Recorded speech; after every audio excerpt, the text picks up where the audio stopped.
Best gift for everyone. Carva Mini.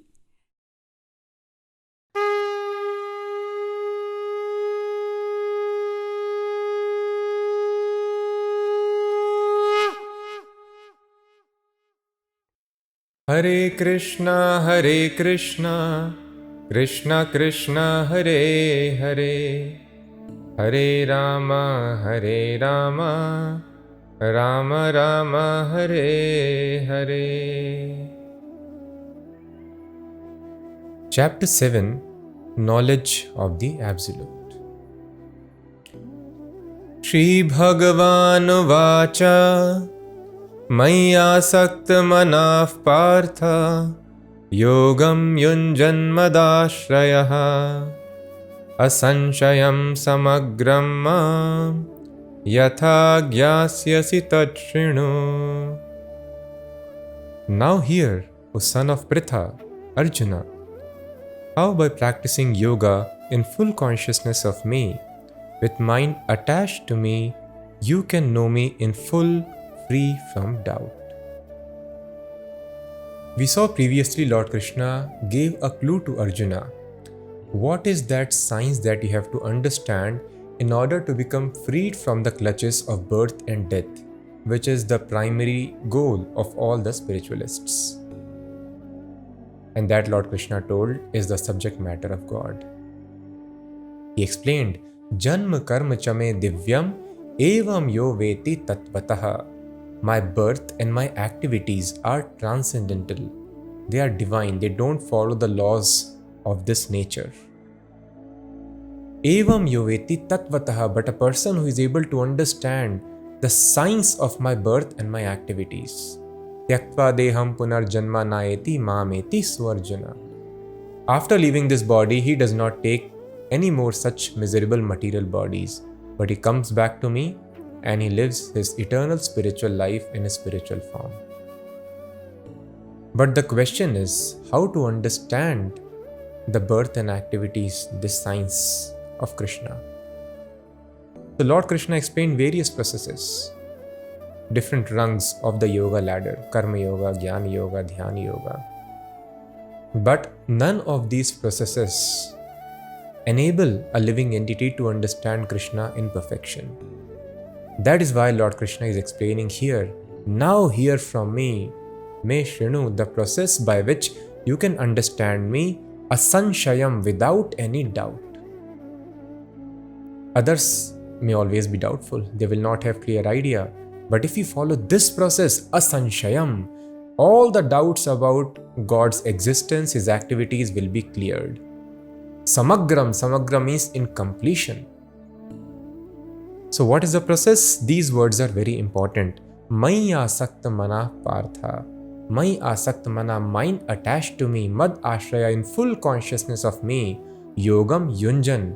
By practicing yoga in full consciousness of me, in complete surrenderance to me, and your mind should be attached to me. In this way you should engage in my service. Yogam yunjan. This is the only way of knowing Krishna in completion. That is why the great stalwart son and disciple of Maharshi Vedvyas, the author of Mahabharat, this Bhagavad Gita, he spoke this very nice verse about knowing absolute truth. He was a personality liberated from birth. And Shukdev Goswami says, Yadangri abidhyana samadhi dhautaya dhiyanu pashyanti tattvamatmanaha Vadanti hyetat kavayo yatharucham Same mukundo bhagavan prasidatam. He tells, Yad angri means the lotus feet. Abhidhyana samadhi dhautaya. Samadhi means intense meditation, deep absorption on the angri, lotus feet of Krishna at every second.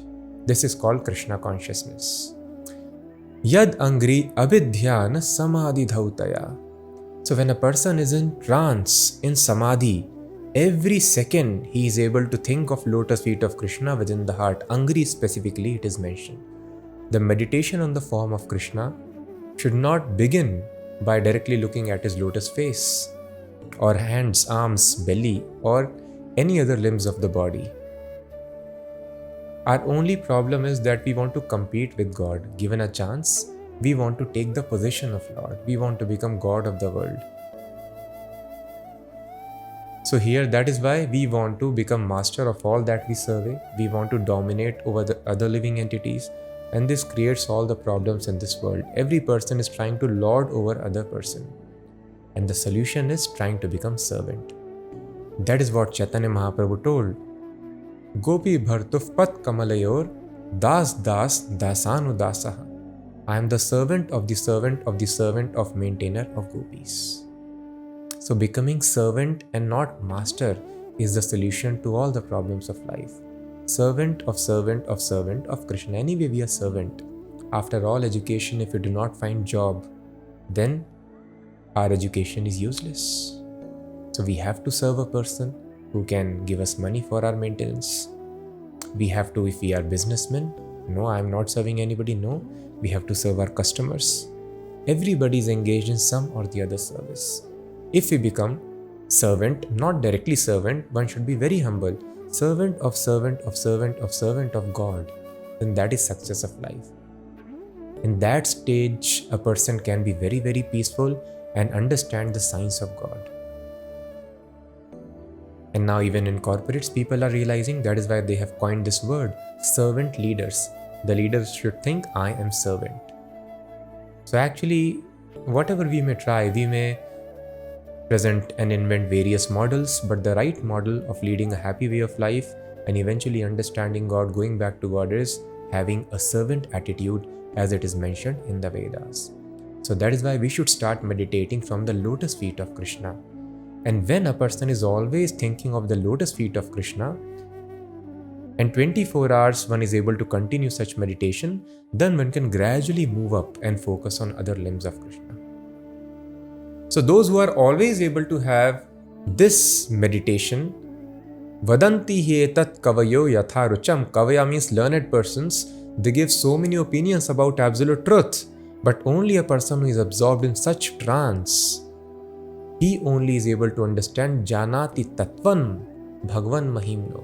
Only such a person can understand the tattva, the absolute truth, see the absolute truth in trance. And the same thing Krishna is explaining here. Maya sakta manaf partha. Mind should be completely attached to me. And in full consciousness of me, you should engage in yoga practice. Engage in my service, offer the results of your activities. So how does mind become focused in that way on Krishna? This is a great mystical science. There are 9 ways of executing it. Shravanam kirtanam vishnoho smaranam padasevanam archanam mandanam dasyam sakhyam atmanivedanam. So one has to learn this science under the guidance of a very expert spiritual master. But the first and the foremost of all these 9 processes is Shravanam, that means hearing. Hearing is very important. That is why Lord Krishna explains to Arjuna here, Tat Shrinu, now hear about this process. Jnanam teham savijnanam idam vakshyami asheshataha yajgyatva neha bhuyonyaj gyatavyam avashishyate. I shall now declare unto you in full this knowledge, both phenomenal and noumenal, by knowing which there shall remain nothing further to be known. So all the intelligent people who are hearing this, I request to please note this verse very carefully. There are 2 kinds of knowledge. One is called Jnanam, another is Vijnanam. Knowledge of phenomenal world and that of noumenal world. What is this phenomena and noumena? Phenomena we all know are observations, the world as we observe it. So these are the terms which are used in philosophy, especially by Immanuel Kant, who told there are 2 aspects of existence. The one that we perceive and another which actually is. And both may not always be the same. For example, We see water in the desert. That is phenomena. Our eyes give us knowledge that it is water. We are seeing water. This is called Jnanam. But what is Vijnanam, scientific knowledge, or what is actually happening? That is described as total internal reflection of light. Actually, there is nothing but simply reflection of light in the air. And what we see is water. Similarly, we have to understand all the knowledge that we are perceiving, we are receiving through our senses and mind.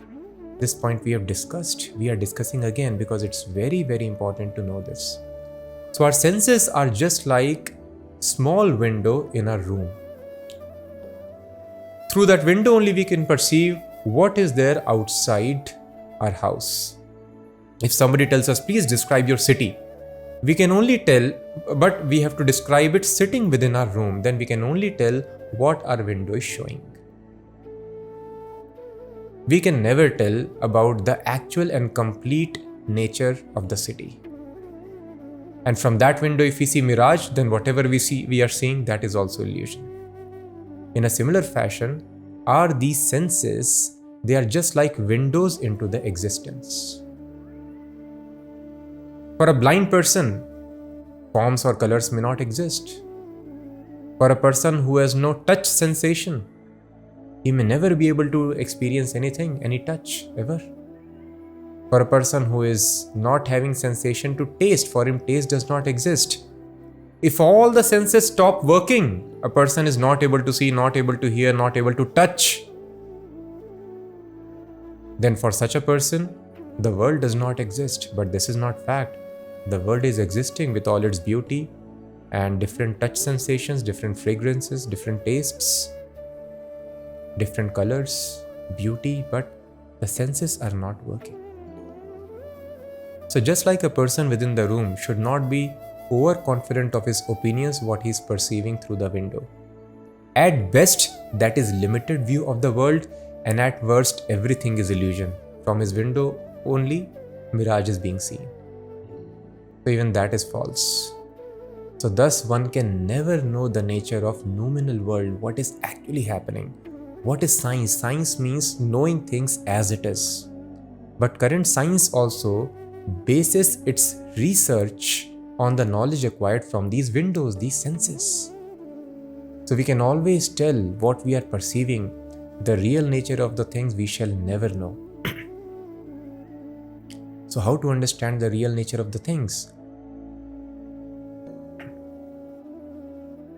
So the real nature of the things we shall never know. So how do we tell the real nature of the things? There is only one way to know it. Only when the Creator gives the knowledge. See, I have manufactured your body, your mind and senses, and in this way you are perceiving the world, but this is the actual reality of the world, how I have created it. There is no other way of knowing it. And unless a person comes to the platform of knowledge, where is the question of happiness? An animal dies chasing the water in the desert, never gets the water. Similarly, we are dying chasing the ever-escaping happiness in this world, but we never get it. The situation is not much different. Animal does not question what is truth, whether that is water actually in the desert or not. Similarly, we also, if we don't question whether there is happiness in this world or not, in this petty materialism, we will also keep on dying repeatedly without attaining that happiness which actually satisfies my heart. For this, actual knowledge of truth is important. What exists and what does not exist. What is happiness and what is illusory happiness. So now Krishna will explain the knowledge of the phenomenal world, this material world as we see around us, and that of the spiritual world, the thing which sustains this material world. Manushyanam sahasreshu kaschit yatati siddhaye yatatam api siddhanam kaschin mam veti tatvataha. Out of many thousands among men, one may endeavor for perfection, and of those who have achieved perfection, hardly one knows me in truth. Manushyanam sahasreshu. So usually people also have intelligence like that of animals. Just satisfy the senses and don't bother about truth. Ignorance is bliss. Immediate satisfaction is accepted for long-term misery. So Krishna is mentioning, Manushyanam sahasreshu, out of thousands and thousands of men, kaschit, one person may try siddhaye, to make one's life perfect. Perfect means understanding that I am not this body, I am spirit soul. This is the first step of spiritual perfection, realizing one's existence different from the body. Very few people out of thousands of men endeavor for this path. And out of many people who may try to walk this path, kaschit yatati siddhaye, very few will become perfect, will be able to come to this platform of realization that I am not this body. And yatatam api siddhanam, of all those siddhas, perfected beings, kaschin veti mam tatpataha, hardly one knows me in truth. So knowing Krishna is so difficult. First of all, knowing our existence different from body is difficult, and among thousands of such people who have realized this, hardly one knows Krishna in truth. So thus, unless we take help of this knowledge where Krishna himself is describing his glories, it is impossible to understand him, and thus it is impossible to stop this process of birth and death. So let us see what is the knowledge of Krishna from the words of Lord Krishna himself.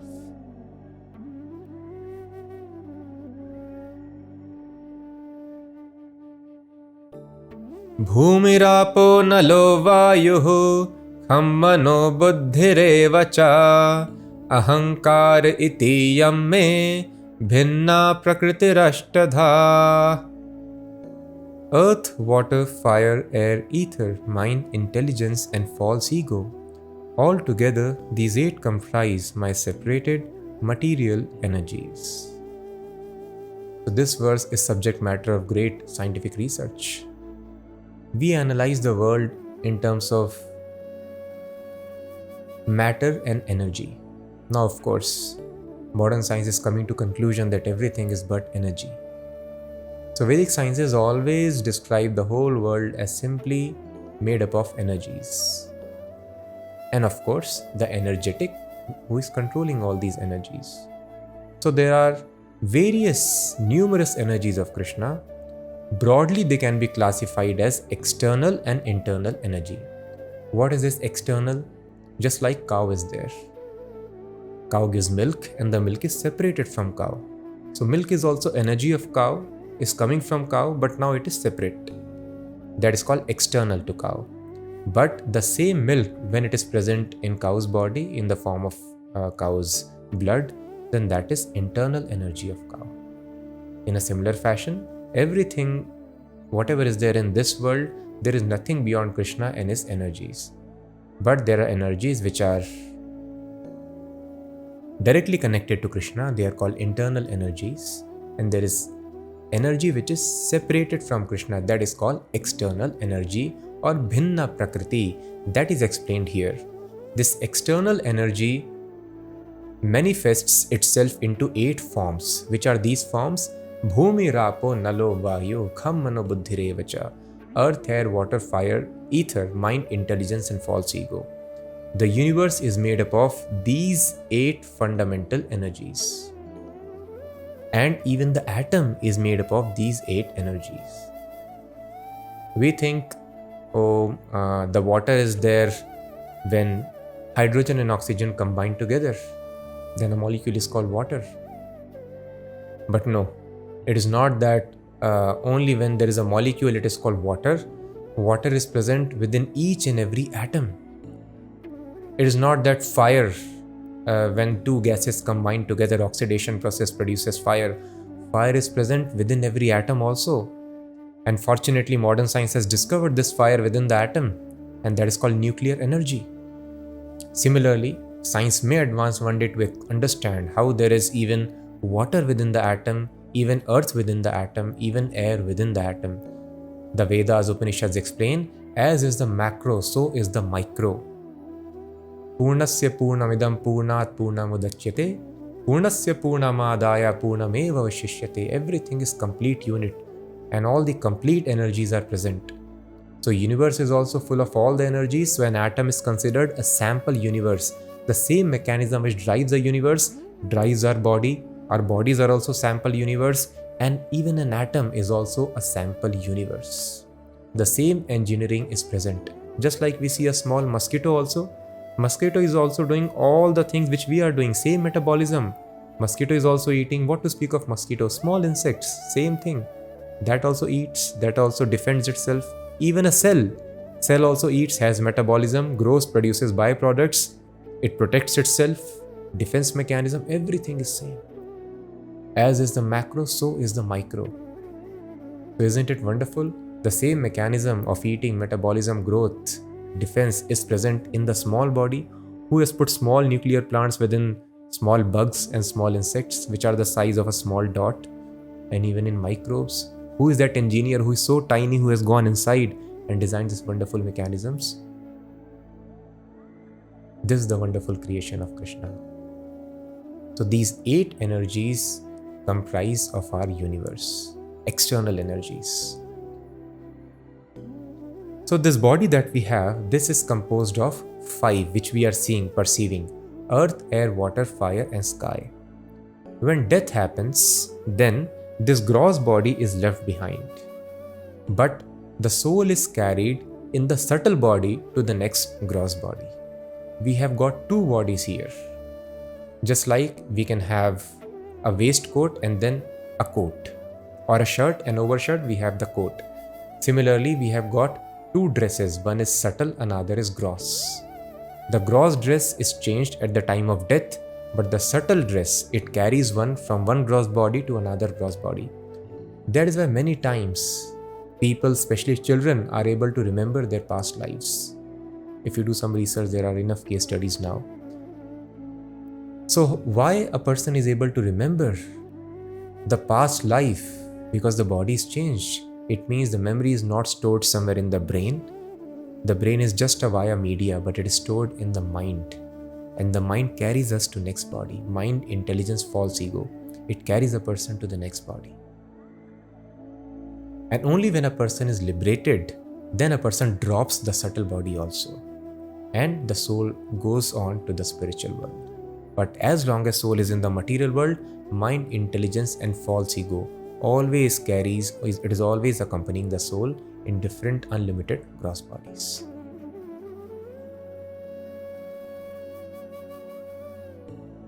Apareyamitastvanyam prakritim vidhi me param jiva bhutam mahabhaho yayedam dharyate jagat.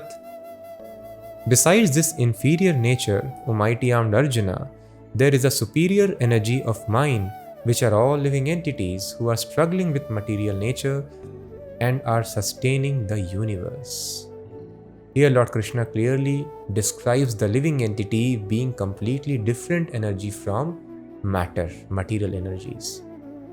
Apareyam itastu anyam. Anyam means it is different, and apareyam. Apareyam means, para means superior, apara means inferior energy. So apareyam itastu anyam. So this material energies are inferior. There is another energy which is superior. And what is that? Jiva bhuta mahabhaho. That is the living entity which sustains the universe. The material energy cannot act, cannot do anything unless the living entity takes some action. So because of us, we are sustaining and manipulating the matter of this universe. So thus, with the help of Lord Krishna, we have to understand that this consciousness that we see in this body is not the manifestation of some combination of matter. Krishna is telling, please understand the noumenal world from me. What is the science? It may appear to you that the matter, when combined in certain configuration, gives rise to consciousness, but that is not fact. Just like heat and light is symptom of fire, consciousness is the symptom of another energy, which is internal energy, which is always in connection with me, and that is the living entity. Now, what is the source, one may ask, from where all these energies are coming? That Lord Krishna describes in this verse. etad yonini bhutani sarvani tyupadharaya aham kritsnasya jagatah prabhavav pralayastatha. Of all that is material and all that is spiritual in this world, know for certain that I am both its origin and dissolution. So Krishna is the source of all, not just spiritual energies, but even material energy. Mattav parataram nanyat kinchidasti dhananjaya mai sarvam idam protam sutre manigana eva. O conqueror of wealth, Arjuna, there is no truth superior to me. Everything rests upon me as pearls are strung on a thread. A very important verse. Krishna is telling how not energy but energetic is absolute truth. Krishna is telling Mattav partaram na anyat. There is no truth beyond me. We are very expert at analyzing, doing the root cause analysis. As we know, there was bubonic plague in Europe, and as people say, almost 40% to 60% of the population succumbed to this and they died. And what accelerated the death was actually our own research work. So some people, the intellectuals, they wanted to figure out what is this disease spreading overnight and who is carrying this disease. And then they understood actually this disease is being carried by the cats. So then they killed all the cats that they could find. And eventually they realized actually it was not coming from cats, but from the rats. And when they killed the cats, all the cats, there were no cats to kill the rats. And thus the disease spread even more widely. So if you do imperfect research work, this is how we can harm our own self. If a thief thinks, oh, this policeman is the cause of my misery, my persecution. If I kill this policeman, I may do any amount of robbery, nobody will arrest me. It appears to be very logical, but it is greatest foolishness. He'll be punished even more if he does that. Or if he thinks, no, not policeman, actually this advocate, he argues against me. I am suffering because of not him, the judge. He always writes sentence against me. Let me kill the judge only. No, this is illusion. Ultimately, there are some laws, and the king has established the laws. We have to understand who is the ultimate cause. The ultimate cause, unless a person understands this, that is why Bhagavatam tells, etavad eva jigyasam tattva jigyasunatmanaha. One should do research up to the point of the ultimate cause. If we stop at the intermediate cause, rather than helping, it will create disaster in our life. That is what is happening in the world today. Because of lack of the knowledge of absolute truth, we are thinking lack of money is the cause of my suffering. Bad governance is the cause of my suffering. Lacking some skills is the cause of my suffering. Bad people or family members are the cause of my suffering. These are not facts. The fact is, I do not know absolute truth. I have broken some laws of nature in ignorance of the truth. And because of my breaking the laws of nature, these are simply instruments of my suffering. Just like the judge is an instrument, the executor is an instrument, the advocate or the policeman is an instrument in the suffering of a thief. So that is why the analysis should be done up to the ultimate cause. See, Bhagavatam is so logical. Why we are not reading all these scriptures? Etavad eva jigyasam tattva jigyasunatmanaha. Any person who is inquisitive about truth should pursue this query unless he reaches the ultimate cause. And if you don't do this thing, then it is animal intelligence. Animal, just give the dog pieces of bread and the dog is happy. Dog does not think, why am I dependent on human beings for my food? From where human being is getting this bread? Can I not have the same technology and manufacture my own bread? He will not think. And keep on suffering, remain hungry, and keep on howling the entire night. So we also we go for immediate gratification, and we are not bothered. Why am I dying? What is this creation? Why am I getting old? Why so many diseases? We are breaking some laws of nature. And we are breaking the laws of nature because we are forgetful of God. When we are forgetful of our relationship with God, that loving relationship which gives us the eternal satisfaction, in absence of it, we hanker for sense gratification. We fall under illusion and break the laws and thus suffer. So here, very kindly Krishna is explaining, Mattah partaram nanyad. Arjuna, there is no truth beyond me. This body is made up of 8 energies. These 8 energies are coming from 3 modes of nature that Krishna will explain further. We will discuss. These 3 modes of nature are coming from Mahatattva. Mahatattva is coming from Brahma. Brahmano hi pratishtaham, Krishna will explain in Bhagavad Gita. And Mattah parataram na anyat. Beyond me there is nothing. There is no truth. Do not think Krishna is also coming from somewhere. Mattah parataram na anyat kinchidasti dhananjaya. I am the end result of all research. Janmadi asya yataha. Om Namo Bhagavate Vasudevaya. Vedvyas has described this in the beginning of Srimad Bhagavatam. I offer my respects to Vasudev, the son of Vasudeva and Devaki, Lord Shri Krishna, who is absolute truth. Janmadi asya yataha. He is the source of creation, maintenance and annihilation of the entire existence. But then why we are not able to see him? That Krishna explains. Sutre Manigada eva. We see a very beautiful pearl necklace. We see beautiful pearls, but we don't see the thread. Thread is invisible in the necklace. In a similar fashion, Krishna is telling, I am sustaining everything. But just like the thread of a pearl, I am invisible. So Krishna, through his energies, which are all pervading, he sustains everything. As Paramatma, he enters within every atom. But he remains invisible like the thread. So we should not depend upon eyes, which only describe us the phenomena, but we should understand the noumena as explained by the Creator himself.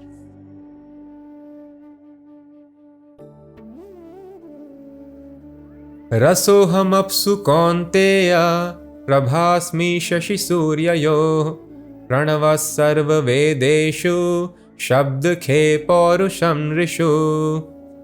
O son of Kunti, I am the taste of water, the light of the sun and the moon, the syllable Om in the Vedic mantras. I am the sound in ether and ability in man. Punyo gandhav prithivyam cha tejaschasmi vibhavasau jivanam sarva bhuteshu tapaschasmi tapasvishu. I am the original fragrance of the earth, and I am the heat in the fire. I am the life of all that lives, and I am the penances of all ascetics. Bijam mam sarva bhutanam vidhi partha sanatanam buddhir buddhimatam asmi tejas tejasvinamaham. O son of Pritha, know that I am the original seed of all existences, the intelligence of the intelligent and the prowess of all powerful men. Balam balavatam chaham kamaraga vivarjitam dharma viruddho bhuteshu kamosmi bharatarshabha. I am the strength of the strong, devoid of passion and desire. I am sex life, which is not contrary to religious principles, O Lord of the Bharatas, Arjuna. So Krishna is further describing his glories. Rasoham apsu kaunteya prabha asmi shashi surya yoho. I am the taste of water, apsu. I am the light of the sun and the moon. How do we understand this fact? Now Krishna explained he is a person, nothing is beyond his personality. Energies are controlled by him. And now Krishna is telling, I am the taste, I am the light. So Krishna is energy or Krishna is a person? So many people, when they read these shlokas, they get confused. I am the intelligence of the intelligent. I am the strength of the strong. So it means Krishna is energy basically, all the energy of this world. You can give him a name, Krishna. But no, this is not fact. This has to be carefully understood. So there are two classes of transcendentalists or spiritualists.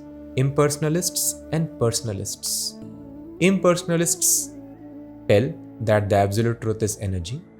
Personalists explain, no, he is a person. An impersonalist perceives Krishna's presence in this way, as the taste in water, as the light of the sun and the moon, as the intelligence of an intelligent man, as the strength of a strong man. And a personalist also thanks the Lord for creating this taste in water. He does not forget that personality. Actually, there is no difference between personalists and impersonalists if they understand absolute truth perfectly. They don't fight over these different features of the absolute truth. Both are features of the same absolute truth, Krishna. And thus both personalism and impersonalism have been adjusted very nicely in the philosophy of Achintya Bhed Abhed Tattva. If we just tell Advaita is fact, it is ultimate reality, that is also not the perfect description of absolute truth. If we tell Dvaita, we are completely different from God, that is also not the perfect understanding of truth. We are simultaneously one and different from God. This is called Achintya Bhed Abhed Tattva. The example is just like the sun and the sunlight. The sun is different from the sunlight, as well as the sun is same as sunlight. There is never a day when there is sunlight without sun. It has no existence. Nor is it possible that sun is there without its light. Thus, sun and sunlight are one unit. In that sense, there is no difference between the energies and energetic. Thus, Krishna is telling, the taste is also my energy. The intelligence which I have given, that is also my energy. And because there is no difference between me and my energy, just like there is no difference between sun and the light of the sun, so I am telling I am the intelligence, I am the taste, I am the beauty, I am the splendor of the sun and the moon. Because there is no difference between me and my energy. This is the proper understanding of the absolute truth. At the same time, sunlight cannot be called sun. Sunlight is touching my hand, it does not mean I am touching the sun globe, sun planet. So this is the perfect understanding of God. I am the same substance as that of God. God is also Satchidananda, pure spirit soul. I am also Satchidananda, but I am infinitesimal, just like a drop of water and the ocean of water. Both are same substance, H2O, but there is difference in magnitude. Similarly, we are one in quality with God, but different in quantity. This is called Achintya Bhed Abhed Tattva, and it is the perfect understanding of absolute truths. Ye chaiva satvika bhava rajasas tamasascha ye matta eveti tan vidhi natmaham teshu te mai. All states of being, be they of goodness, passion or ignorance, are manifested by my energy. I am in one sense everything, but I am independent. I am not under the modes of this material nature. Tribhir gunmayair bhavair ebhis sarvam idam jagat mohitam nabhijanati mamebhyah paramavyayam. Deluded by the three modes, goodness, passion and ignorance, the whole world does not know me, who am above the modes and inexhaustible. So these 8 energies which Krishna has described as we are discussing are made up of 3 primary energies. They are called the modes of nature, called gunas in Sanskrit. Guna means quality, goodness, passion and ignorance, and guna also means rog. Sanskrit is so beautiful. So Sanskrit is telling these qualities, goodness, passion and ignorance, are also the ropes that are keeping you bound in this material world. How they are keeping us bound? If we understand a simple example, if a person is ignorant of the rules of traffic, then one is bound to suffer. He will jump the signal, meet with an accident, or there would be some fine imposition, he'll breach the speed limits and so many other things. He may not have permits, license. So that is called mode of ignorance. If the mode of ignorance is affecting us, we'll be suffering so much. And if we are conducted by mode of passion, passion means so many material desires to enjoy. A person who is passionate He might be knowing traffic laws very nicely, but the desire to enjoy forces him to drive very fast and jump the speed limits or jump the traffic signal. And he also or otherwise meets with an accident or fine. So because of mode of passion, even though a person is having some sense, he is better than the person who is ignorant completely, but still because of the sense desires, that person is called half mad. He is not able to control and act on the same platform. Thus, if you want to have platform of sanity, our senses should be completely controlled. We should not have material desires. And that is a platform of goodness.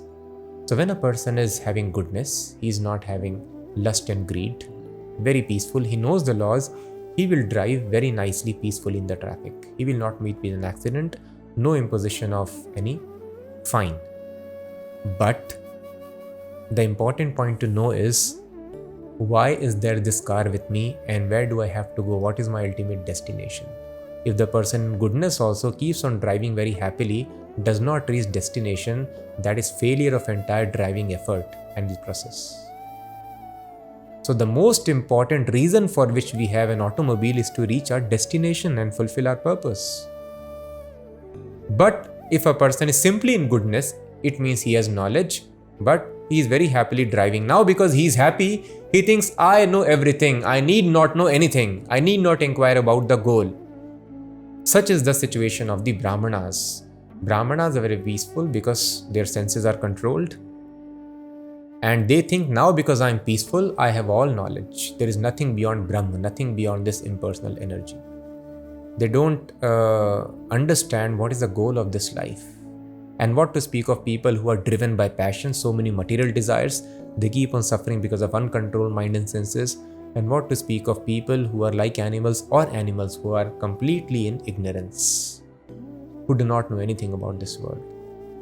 So deluded by these three modes, all the people are bereft of my understanding. Mohitam, they are illusioned. Na abhijanati, they do not know me. Mam ebhya param avyayam, who am above these modes. So Krishna's body, Krishna's form is not made up of these three energies. Our bodies are made up of these three energies. Just like the director of the movie, you will not find on the screen. He's sitting beyond, he is the director. Similarly, the director of these three modes, you will not find him in this world which is made up of three modes. You will find him beyond, in a different world which is called the spiritual world.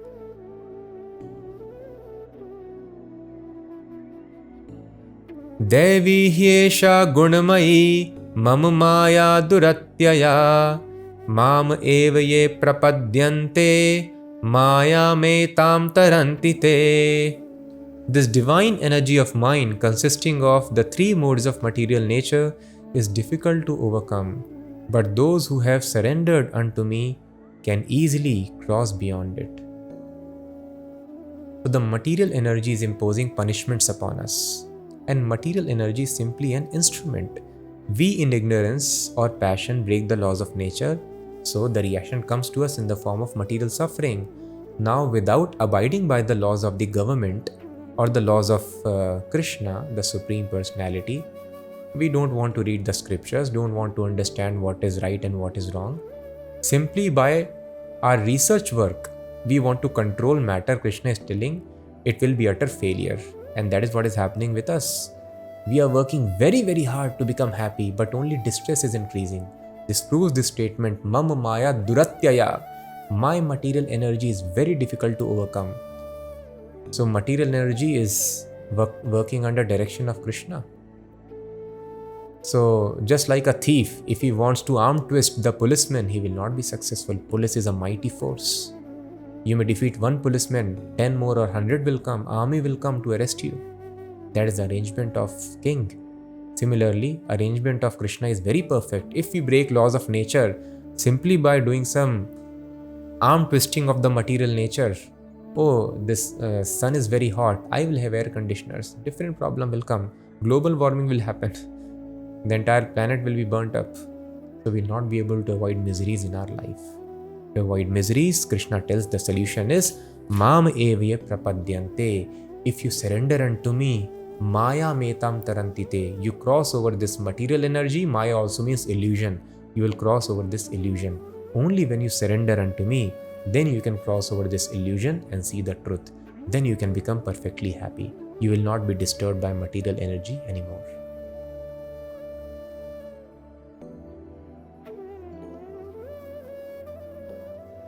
But 4 kinds of people are not able to surrender to Krishna.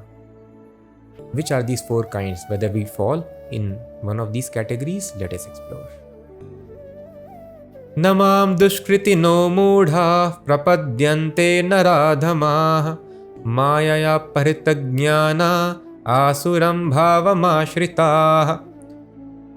Those miscreants who are grossly foolish, lowest among mankind, whose knowledge is stolen by illusion, and who partake of the atheistic nature of demons, do not surrender unto me. So some people will always keep on suffering in this world. They will not be able to surrender unto Krishna. First category is Mudha. Mudha means an ass. An ass carries lot of load. Traditionally, the washermen would pile up loads of clothes on the back of an ass. An ass will very dutifully carry the loads of clothes just for a morsel of grass. An ass is not able to think, why am I working so hard? The same path that I tread every day, on either side, I have lot of grass. I can just go there, roam and eat as much as I want. But this sense does not awaken in ass. That is why ass is called an ass, Mudha, foolish. He will work so hard thinking, if I do not work so hard, then I will not be able to eat and maintain myself. Grass can only come from washermen. Otherwise, I will starve. This is ignorance. Similarly, those people who work very hard to enjoy all the results of their activities, they do not want to offer the results of their work, partake a part of their results with God, they are called mudhas. Such people often tell, oh, I do not have time to understand Bhagavad Gita. So many people who give such reasons because they are so busy to produce more and more results, they want to enjoy everything for themselves, and they always complain of lack of time. Such hardworking people, they cannot surrender to Krishna. Second category is Namam dushkritino mudha prapadyante naradhama, nar adham, lowest of the mankind. So those people who are not advanced in civilization, not advanced in social regulations, economic development, or religion, they are called uncivilized people, the tribals. And even though a person is very advanced socially or economically, but not advanced in terms of religion, they are also called naradhama. This is a version of the Vedas. They are telling, dharmena hina pashubhi samanaha, ahar nidra bhay maithunam evaja. Eating, mating, sleeping, defending, these are common pillars between men and animals. The difference is dharma, the instructions given by God. If a person does not follow dharma, then he is animal. Animal is helplessly controlled by the laws of nature. Next life is fixed, what it is going to become. And if a person does not follow dharma, he or she will also be helplessly, always they will be helpless in their lives, will be controlled by the laws of nature. And thus Naradhama, because they are completely helpless like animals, these people also will not be able to surrender to Krishna. So thus following religion and having a civilized life, regulated life is very important. Third category is Mayaya Aparita Jnana. So these people have knowledge, intelligence, but their intelligence is stolen away by the illusory energy of Krishna. These class of people are very, very learned, very intelligent, very scholarly, and they would write commentaries also on Bhagavad Gita. But because they are miscreants, dushkritina, they are sinful, their intelligence is taken away. Just like the person who is who is a miscreant, who creates trouble, madmen, they are given tranquilizers. They become ignorant of the reality, because if they are conscious of the reality, they will create troubles for others and for themselves. So they are put into illusion, you sleep. So thus Maya, because these people are miscreants, dushkritina, they are breaking the laws of nature by their sinful activities, they are also, their intelligence is taken away and they are also put into bewilderment and they cannot surrender to Krishna. And the last category is Asuram Bhavam Ashritaha. who are proclaimed atheists. Some people openly declare, I don't believe in God, I don't follow all these things. They obviously cannot surrender. So these people, because they are dushkritina, they are not able to surrender to Krishna. So having a life free from all the sins, not breaking laws of nature, is very important to surrender to Krishna. And there are 4 classes of people who are able to surrender. Who are these people? That Krishna explains next. Chaturvidha bhajante mam jana sukritino arjuna arto jigyasur artharthi jnani cha bharatarshabha. O best among the Bharatas, 4 kinds of pious men render devotional service unto me: the distressed, the desirer of wealth, the inquisitive, and he who is searching for the knowledge of the Absolute. So Sukriti is very important to come to God. The illusory energy of Krishna, Goddess Durga, Maya Devi, does not allow miscreants, criminals to approach God. They will create birth disturbance. So those people who have pious backgrounds, who follow the laws of nature, the religion, they are called Sukritina. And these people, sometimes when they are Arth means they are in distress, they surrender unto God. And also, second category is Artharthi. When we are desirous of material achievements, give me success, material wealth, success in some examination, or a good job, or good life partner, these people also go to God, approach God. When we are hungry, oh God, give us our daily bread. So those people who are in distress, those people who have material desires, if they are Sukritina, they approach God, surrender to God. But these 2 categories are not very mature. They may deviate from the path of God realization at any time, when they become little happy or the material desires are fulfilled, or if they are frustrated, they may go away. But next 2 categories, they are important. They stick to this process. Next, third category is Jigyasu. Some people, they become frustrated from these material affairs. Oh, I have got success also, sometimes I have not got success also, but the satisfaction is not there. There is frustration in life. In this frustration, they become inquisitive. So let me understand, what is this Bhagavad Gita? Who is God? What is this world? What is real happiness? So these inquisitive souls also, if they are Sukritina, they surrender unto God. And the most advanced category is Jnani, philosopher, one who is searching after absolute truth. They also surrender to Krishna. Tesham jnani nitya yukta ek bhaktir vishishyate priyo hi jnani no atyartham aham satcha mama priyaha. Of these, the wise one who is in full knowledge, in union with me through pure devotional service, is the best. For I am very dear to him and he is dear to me. Udara sarva evaite jnani tvatmaiva me matam asitas sahi yuktatma mameva nuttamam gatim. All these devotees are undoubtedly magnanimous souls, but he who is situated in knowledge of me, I consider verily to dwell in me. Being engaged in my transcendental service, he attains me. Here Krishna is telling all these are magnanimous souls, anybody who is approaching Krishna for any reason. But among them, the person who has knowledge of Krishna, and in this way one engages in the service of Krishna, he is most dear to Krishna. So thus it is important that we execute devotional service. If without knowledge also we are engaged in devotional service, we are chanting his names, hearing about him, engaged in his service, thinking of him, carrying out the orders, worshipping the Lord's form, and all these Navadha Bhakti we are engaged in, but without knowledge, then that situation is not very advanced. But a person who knows the knowledge of Krishna and in knowledge he engages in service, Krishna is telling he is most dear to me. That person never deviates from the path of truth. He gets special protection of Krishna. So when the yoga process, devotional service is executed in knowledge, advancement is very, very swift. Thus, we should be very enthusiastic to get the knowledge from the scriptures like Bhagavad Gita, Srimad Bhagavatam, Upanishads, and all the other wonderful Vedic literatures.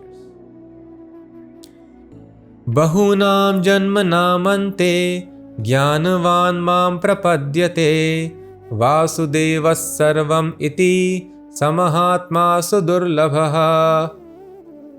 So it is not easy to come to this point.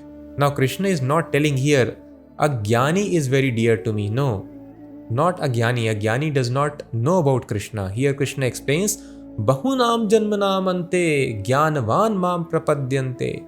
After many, many births, a jnani, a person who is seeking knowledge, he surrenders unto me. So out of many, many jnanis, after research work of many, many lifetimes, Vasudeva Sarvamiti, there is nothing but Vasudev, personality of Vasudev and energies coming out of Vasudev. There is nothing else apart from Vasudev and his energies in this world. Samahatma, such a great soul, Sudurlabha, is very, very rare. Such a jnani is being praised here who has understood that Vasudev is absolute truth and thus he surrenders unto Krishna. Who engages Chaturvida Bhajante Mam. Bhajan is very important. One who is doing bhajan. Bhajan means engaging in service of Krishna. Usually we understand bhajan means chanting and singing for Krishna. Yes, these are the beginning process of bhajan.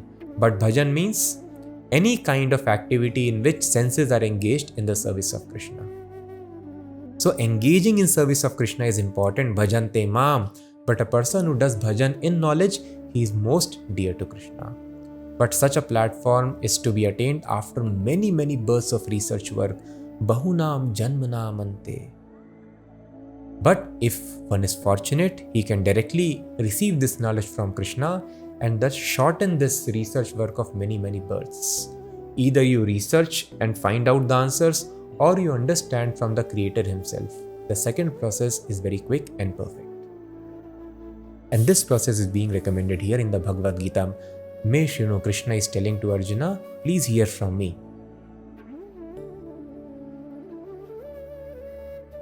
Now Krishna has described the wise person surrenders unto Krishna. Some people who are not wise, who do not surrender, their situation is explained here. Kamaistai ritagyana prapadyante anya devatah tam niyamamasthaya prakritya niyata svaya.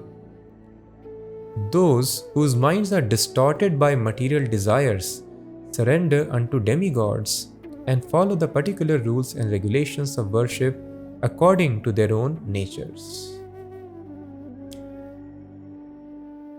So many people tell that you can worship any form, any Devi, Devata, any demigod or goddesses. The result would be the same. Here Krishna is telling, no, these people do not even read Bhagavad Gita, it seems, because in Bhagavad Gita it is mentioned, Anya Devataha, those people, Prapadyante, those who surrender to other Devata, demigods or goddesses, Ritagyana, their intelligence also has been stolen away by Kamai, by their lusty desires. Usually if we analyze why people approach various demigods and goddesses, especially in India, people are, you'll find varieties of worship. And some people think, oh, Indians means they will worship, or those people who follow Sanatan Dharma, they have many gods. God is not one for them. No, God is always one. But God also has many, many ministers who support him in carrying out the universal affairs. And they have been given unique charges, the department of controlling fire, air, the supplies of grains. So like this, there are various demigods for it. So when we have various desires, like those people who want to become very learned, they surrender unto and worship Goddess Saraswati. Those people who want to get material opulences, they surrender unto Lord Shiva or Goddess Durga. Those who want beautiful wife, they go to Goddess Uma or Brahma. Like these descriptions are there. So you approach particular demigod if you want to have nice benefits. You want good health, you worship sun god. Like this, different kinds of worships are given. So people surrender to other devatas when there is some material desire in the mind. But Krishna is telling, Kama istha rita jnana. Their intelligence is stolen away. These people are not considered very wise. And as per their own natures, as per our nature, we have certain just like a small child desires chocolate. Then he can go to a chocolate shop. Child is not intelligent. Similarly, as per the nature of their body, they have some particular desires. And thus they are directed to various demigods. Yo yo yam yam tanum bhaktaha shraddhayarchitum ichhati tasya tasya chalam shraddham tam eva vidadhamyaham. So this is important. I am in everyone's heart as a super soul. As soon as one desires to worship the demigods, I make his faith steady so that he can devote himself to some particular deity. So Krishna is telling, how do people get faith in some demigods? Because God is so kind. If we have material desires, He is sitting in our heart as super soul Paramatma. He directs us to particular devata and makes our faith very steady. So faith or faithlessness both come from Krishna. If you want to become forgetful of God and want to enjoy this material world, Krishna will create faithlessness in him. And if we are determined, I want to know what is truth, what is this creation, what is purpose, then Krishna will inspire faith and right direction from the heart. So Krishna is telling, I only make their faith steady in other devatas. Devatas do not have this capacity to instill this faith and give directions. Sataya shraddhaya yuktas tasya radhanamihate labhate cha tatah kaman mayaiva vihitan hitan. Endowed with such a faith, he seeks favor of a particular demigod and obtains his desires. But in actuality, these benefits are bestowed by me alone. So such a person is able to attain what he wants by worshipping particular demigod. But Krishna is telling, actually, I am only giving. He does not know this. They are ministers. Actually, king is supplying everything through his ministers to the subjects. Thus, it is Krishna's arrangement only. So whenever there is any supply, it may come through any vendor, it may come through parents, it may come through our pets. Whatever is coming to us, any help, any supply, actually, God is doing that, either through men, animals, or demigods.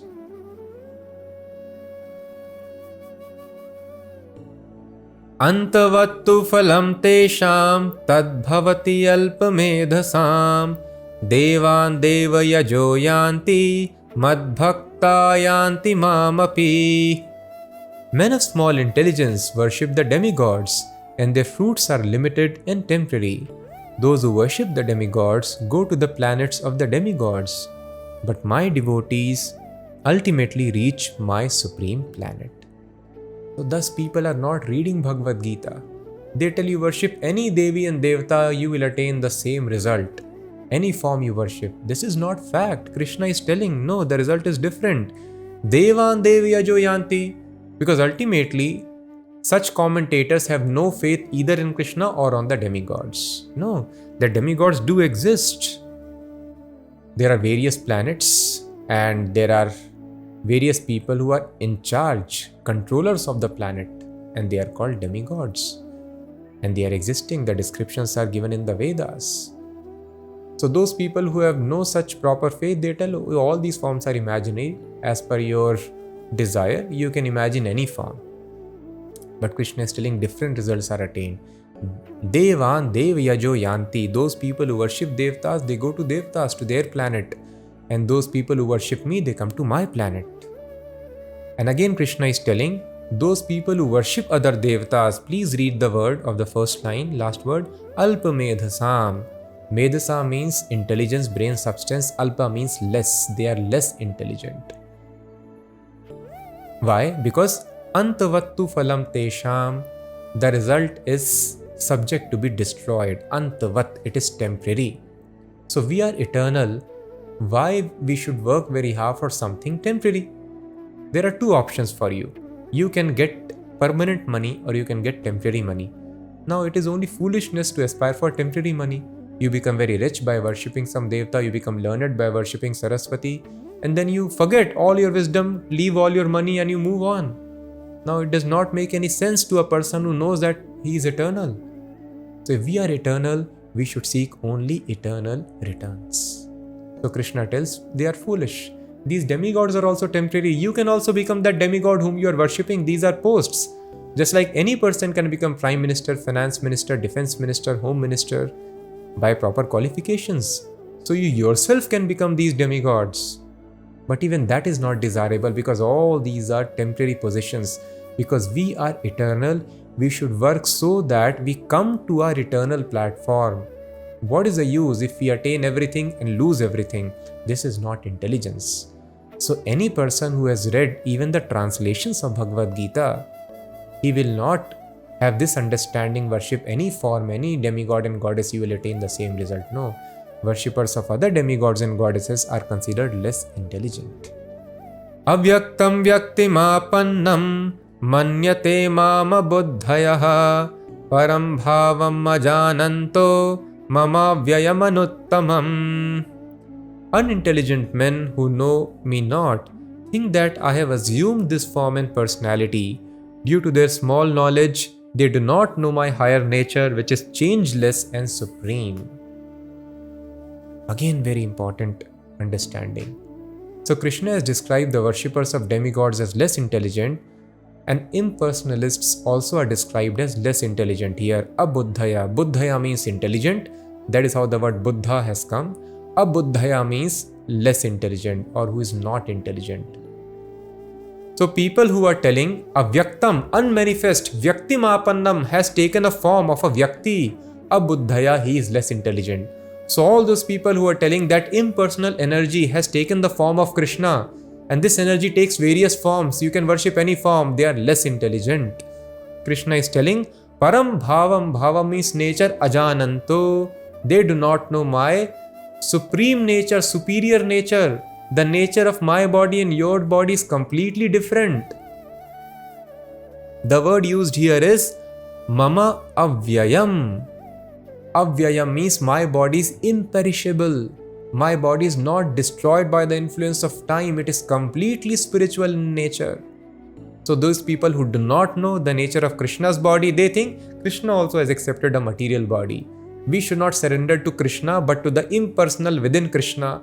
These are all not proper understandings. Please read carefully. If we know basic, even Hindi, we can understand or Tamil or other languages. Very simple. Avyaktam vyaktim apannam. Avyakt is unmanifest. Vyaktim means person. Apannam has assumed this form. Manyate mam, those people who think of me, they are abuddhaya, less intelligent. Avyayam, my body is imperishable.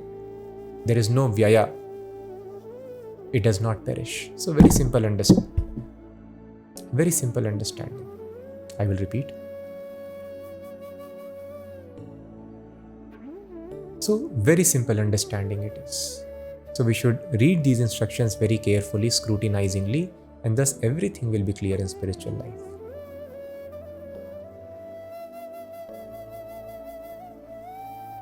Naham prakasha sarvasya yogamaya samavritah mudhoyam nabhijanati loko mamajam avyayam. I am never manifest to the foolish and unintelligent. For them I am covered by my eternal creative potency Yogamaya, and so the deluded world knows me not who am unborn and infallible. Loko mam ajam avyayam. So here Krishna is telling, again, please understand avyayam, avyayam. I do not die, I do not leave my body. There is no difference between my body and soul, it is eternal. This form is eternal. And ajam, I do not take birth. So repeatedly Krishna is telling the superior nature of his personality. He does not take birth, he does not die, he is an eternal personality. But Moodha, foolish people are not able to understand. Krishna tells why? Yogamaya samavritaha. I am covered by my energy. Just like if there is lot of light on the stage, we are not able to see the performer. Or when there is lot of light on the performer is not able to see the audience. So similarly, Krishna has got multifarious energies emanating from him, and one of them is Yoga Maya, which covers Krishna from the foolish and ignorant people, and thus they are not able to understand Krishna. Vedaham samatitani vartamanani charjuna bhavishyani cha bhutani mam tu vedana kaschana. O Arjuna, as the Supreme Personality of Godhead, I know everything that has happened in the past, all that is happening in the present, and all things that are yet to come. I also know all living entities, but me no one knows. So here Krishna is telling again the different nature of his personality. He is different from ordinary living entities. No ordinary person can know one's past, present, what is happening, or the future life. But Krishna knows all these things. But Krishna is telling, Mam tu vedana kaschana, me no one knows. Ichha dvesha samuthena dvandva mohena bharata sarva bhutani sammoham sarge yanti parantapa. O scion of Bharat, Arjuna, O conqueror of the foe, all living entities are born into delusion, overcome by the dualities of desire and hate. Ichha dvesha samuthena dvandva mohena bharata. So people are overcome by the dualities of desire and hate. Original duality is we desire to become one with God and we hate to serve God. This is the beginning of one's conditional life of material existence. All of us who are there and trapped in these bodies in the material world, we are envious of God. That is why when it is described here, we are servants of God, we are subordinates, we sometimes rebel. What kind of God is Krishna? He is telling us to serve him. But we don't rebel when a nice company gives us a job offer. We are willing to become servants of any other person of this mundane material world simply for some money. And we share on social media, see, I've got this nice job. Arey, what you are? You are going to become servant of that person. But here I am very happy. Similarly, we are serving our family members. We serve our parents always. We give them all respects. Do we rebel? Oh, why we should give you respect? You should give me respect. Do we tell our Father, you should touch my feet. I will not fall at your feet. No, we do not do that. We give all respect. So there is respect when there is love. But when there is envy, then we ask why I should give you respect, why I should serve you. No. As a child would naturally like to serve the parents, as employee wants to serve the employer, and there is enjoyment for both. In a similar fashion, we have to understand there is a loving relationship between us and God. He is our eternal parent. So the servitorship of Lord is not like servitorship in this material world. It is like we serve our loving relatives, people who love us the most. This is service which is very, very delightful to the heart. So we should not be envious. But when we are envious, we hate serving God and we desire to become God, one with God, then our illusory condition begins. And then we are caught with secondary desires and hates. Then we are into this world of duality. Here we make difference between honor and dishonor, heat and cold, like and dislike. Actually, heat and cold is the same here in this material world. Honor and dishonor are the same, pleasure and pain are also the same. But if a person is lost in the bodily concept of life, he or she will not be able to understand that pleasure and pain are the same. These differences are only felt because of this illusory conception of this body.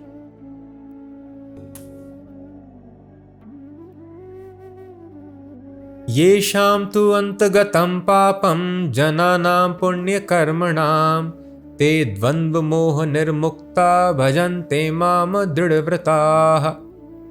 Persons who have acted piously in previous lives and in this life, whose sinful actions are completely eradicated and who are freed from the duality of delusion, engage themselves in my service with determination. So this is important. Krishna tells everybody is born into delusion, but yesham tu antagatam papam, those who are able to get freed from all the sinful reactions of the past, antagatam papam, jananam punya karmanam, and they are avowedly engaged only in pious activities in previous lives and in this life, when the sinful actions are completely stopped, te dvandva moha nirmukta, they become freed from all dualities and confusion. Bhajante mam dridhavrita, such a person can bhajante, engage in my bhajan, my service with dridhavrita.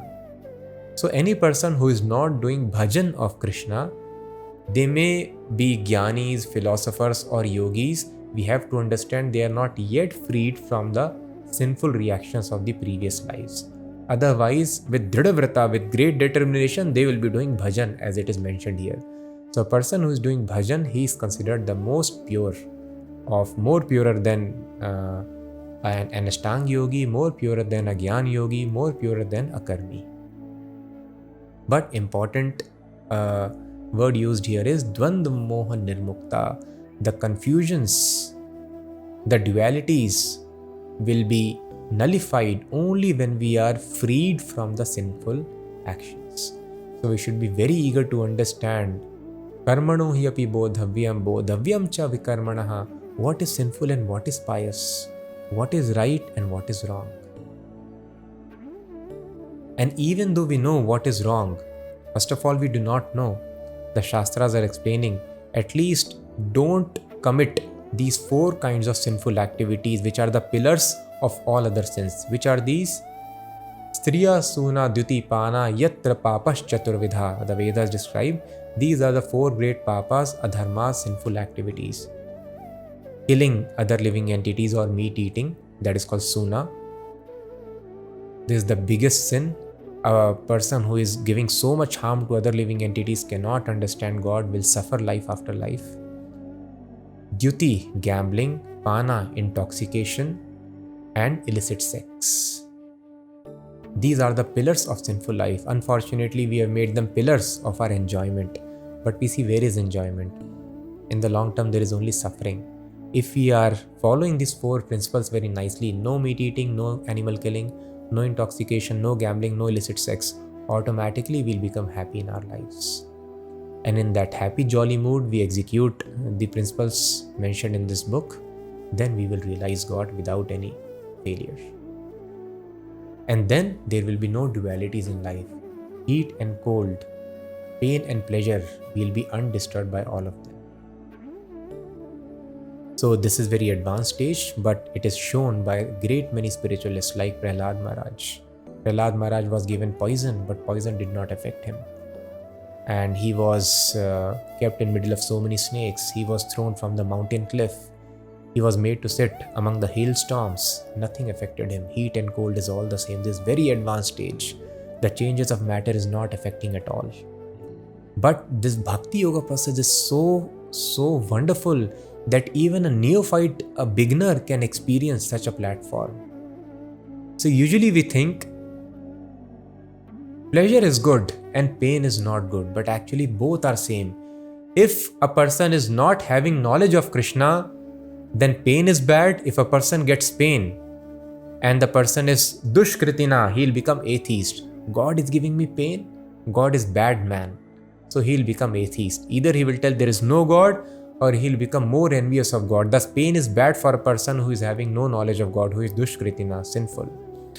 And pleasure is also bad for such a person, because such a person will simply enjoy the pleasures and he will think, who cares about God? What is the need of having God in life when I am having so much of pleasure? I will repeat. And the pleasure is also bad, because if a person is having material pleasures, he will think, what is the need of God? Anyway, life is happy, let me enjoy. And then he does not know in the long term there would be miseries. Birth, death, old age, disease. For this temporary immediate gratification, person will have to undergo. Thus, pain and pleasure both are impediments in ultimate happiness if the person is dushkriti. Thus, pleasure and pain both are same. And if the person knows absolute truth, then again pain and pleasure are both the same. If the person is having objects of sense enjoyment, he uses them in the service of Krishna, wealth used in the service of Krishna, power in the society used to make people devotees of Krishna, spread this knowledge, influence used to spread this knowledge, good kind family members, he takes their help to engage in the service of Krishna, engages them in the service of Krishna. So material pleasures are good, they help him in spiritual advancement. And if pains are there, then it uses it. If the pain is there, if there are physical maladies, diseases, he uses it to get detachment from this world. He realizes this material world is miserable, and he realizes the ephemeral nature of this material world. He purifies himself, his consciousness. Thus, pains are also very good, and they help a person get detached from this material world. And it is an impetus for spiritual advancement. Thus, pain is also good. It purifies one's intelligence. So thus, in Krishna consciousness, pain is also good and pleasure is also good. So honor and dishonor both are good. If somebody respects you, then you give them this knowledge, they will take it up. If people disrespect you, then it's okay, remain detached from materialists and focus on Krishna consciousness. So devotee always remains free. He is not working very hard to maintain social prestige. If it comes, it is okay. If it goes, that is also welcome. Does not matter. So thus devotee is always undisturbed. Whether honor is coming, dishonor is coming, pain is coming, pleasure is coming. He knows both are good for my spiritual advancement. So if we are even a little bit advanced in this knowledge, we should not waste time tackling this material pains and pleasures. We should understand the art of using both pains and pleasures in the service of Krishna, thus always remain aloof and thus become free from duality. Thus, just imagine Bhakti Yoga is so wonderful. In advanced stage, anyway, heat and cold, nectar and poison is all same. It is all nectar for a devotee. Vishwam Purnam Sukhayate.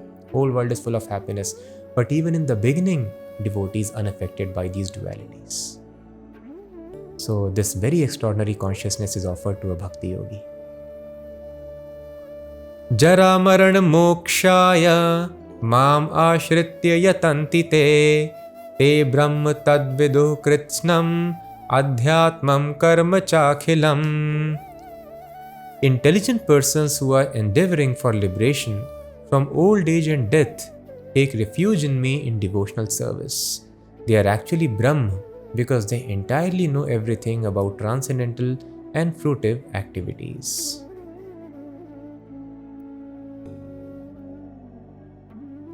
Sadhi bhutadi daivam mam sadhi yagyam cha ye viduhu prayana kale pi cha mam te vidur yukta chetasaha. Those who know me as the Supreme Lord, as the governing principle of the material manifestation, who know me as the one underlying all the demigods, and as the one sustaining all sacrifices, can with steadfast mind understand and know me even at the time of death.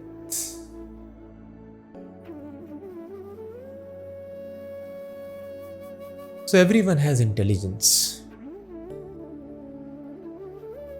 Intelligence begins from how I can become happy, how I can get resources for my happiness. And beyond petty materialism of arm twisting the material nature, inventing ways to lord over nature, when people are advanced, they are able to understand Adi Bhutam, Adi Devam, the principles of underlying the management of the universal affairs, the demigods.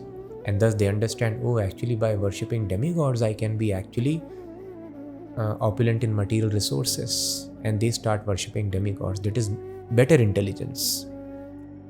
But more advanced intelligence is when a person thinks why this arrangement is there.